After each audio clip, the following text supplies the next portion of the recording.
Deuteronomy 7, King James Version. The privilege of holiness. Verse 1. When the Lord your God brings you into the land you are about to enter and occupy, he will clear away many nations ahead of you, the Hittites, Girgashites, Amorites, Canaanites, Perizzites, Hivites, and Jebusites. These 7 nations are greater and more numerous than you. Verse 2. When the Lord your God hands these nations over to you and you conquer them, you must completely destroy them. Make no treaties with them and show them no mercy. Verse 3. You must not intermarry with them. Do not let your daughters and sons marry their sons and daughters. Verse 4. For they will lead your children away from me to worship other gods. Then the anger of the Lord will burn against you, and he will quickly destroy you. Verse 5. This is what you must do. You must break down their pagan altars and shatter their sacred pillars. Cut down their Asherah poles and burn their idols. Verse 6. For you are a holy people, who belong to the Lord your God. Of all the people on earth, the Lord your God has chosen you to be his own special treasure. Verse 7. The Lord did not set his heart on you and choose you because you were more numerous than other nations, for you were the smallest of all nations. Verse 8. Rather, it was simply that the Lord loves you, and he was keeping the oath he had sworn to your ancestors. That is why the Lord rescued you with such a strong hand from your slavery and from the oppressive hand of Pharaoh, king of Egypt. Verse 9. Understand, therefore, that the Lord your God is indeed God. He is the faithful God who keeps his covenant for 1,000 generations and lavishes his unfailing love on those who love him and obey his commands. Verse 10. But he does not hesitate to punish and destroy those who reject him. Verse 11. Therefore, you must obey all these commands, decrees, and regulations I am giving you today. Verse 12.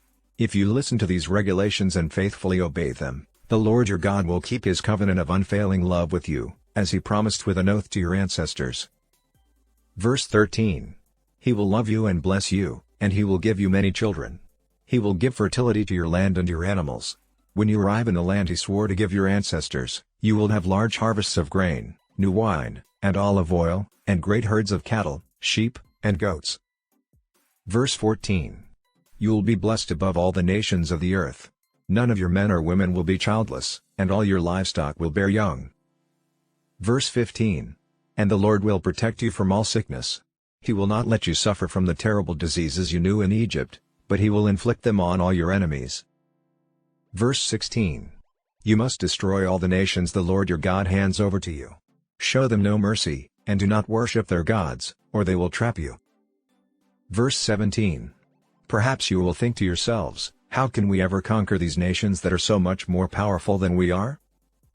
Verse 18. But don't be afraid of them. Just remember what the Lord your God did to Pharaoh and to all the land of Egypt.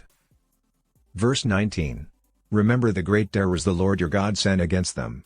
You saw it all with your own eyes. And remember the miraculous signs and wonders, and the strong hand and powerful arm with which he brought you out of Egypt. The Lord your God will use this same power against all the people you fear. Verse 20. And then the Lord your God will send terror to drive out the few survivors still hiding from you. Verse 21. No, do not be afraid of those nations, for the Lord your God is among you, and he is a great and awesome God. Verse 22. The Lord your God will drive those nations out ahead of you little by little. You will not clear them away all at once, otherwise the wild animals would multiply too quickly for you. Verse 23. But the Lord your God will hand them over to you. He will throw them into complete confusion until they are destroyed. Verse 24. He will put their kings in your power, and you will erase their names from the face of the earth. No one will be able to stand against you, and you will destroy them all. Verse 25. You must burn their idols in fire, and you must not covet the silver or gold that covers them. You must not take it or it will become a trap to you, for it is detestable to the Lord your God. Verse 26. Do not bring any detestable objects into your home, for then you will be destroyed, just like them. You must utterly detest such things, for they are set apart for destruction. Join us tomorrow and don't forget to like the post and subscribe to our YouTube channel for more Bible reading.